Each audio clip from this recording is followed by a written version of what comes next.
What if I tell you there are two extremely, incredibly valuable times during Ramadan when if you make dua, you have a very good chance to have your wishes fulfilled. Wow. So listen up. O Messenger of Allah sallallahu alaihi wasallam, which dua is most heard or most accepted? Inquired Abu Umama radiyallahu ta'ala anhu. Dua in the last third of the night, replied the Prophet.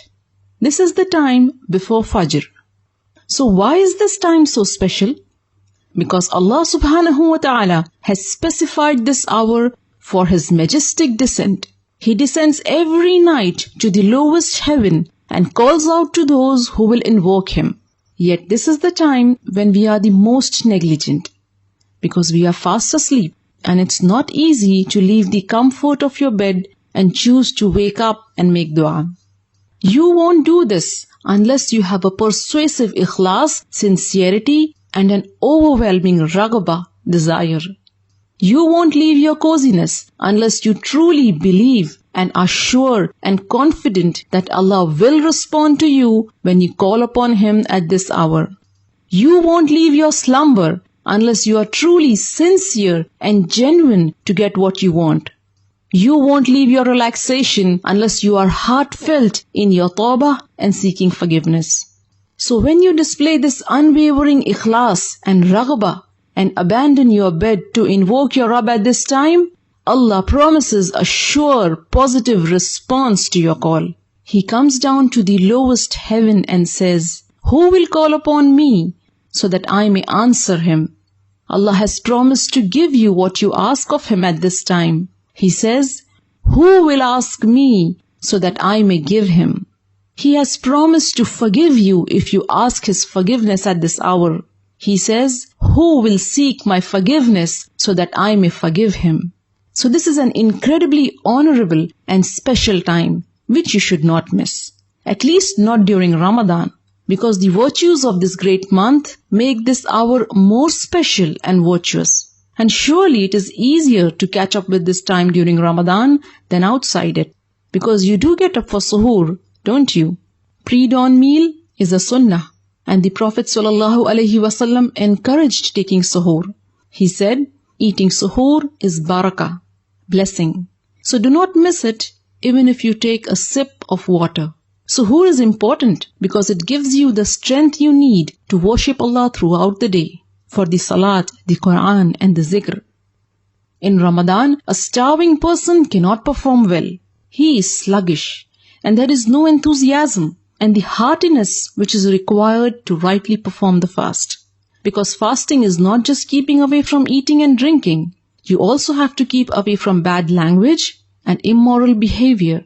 Allah's Messenger ﷺ said, if one of you is being cursed or annoyed, he should say, "I am fasting, I am fasting."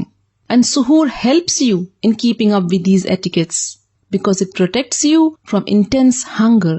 Hunger which can trigger bad manners that decrease your rewards. So make sure you wake up for suhoor, rather a few minutes earlier, and schedule some time for dua and istighfar. And let me tell you something that will make you even more eager to make dua at this precious time.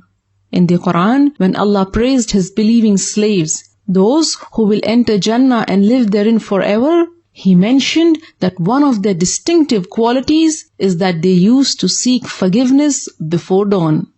And in the hours before dawn, they were asking Allah for forgiveness. And the other valuable opportunity for dua arrives just before Maghrib. When you are hungry and thirsty and you feel your weakest, you realize how vulnerable you are, how weak you are without just the daily basic needs which Allah provides for you. It is at this time that you are truly, truly humbled. And the dua you make with this humbleness in your heart is more likely to be answered. But aren't we always too busy preparing iftar at this hour? So much that we don't realize that these precious moments are slipping away, unnoticed and unused. But not anymore, my dear sister. Inshallah, this Ramadan, let's wrap up our chores and close the kitchen a few minutes before iftar for dua and istighfar. Did this video help you get eager to grab the best opportunities for dua? Then help me spread the word. Share this video with family and friends. May Allah subhanahu wa ta'ala accept our duas and make us amongst those who benefit from the blessed hours of Ramadan. Ameen Ya Rab. For more Islamic videos, subscribe to the Striving Muslimah YouTube channel or get yourself to thestrivingmuslimah.com and subscribe to the mailing list. I will keep you updated about all the latest videos and interesting articles at the Striving Muslimah blog, where every striving Muslimah nurtures her Islamic identity and builds confidence.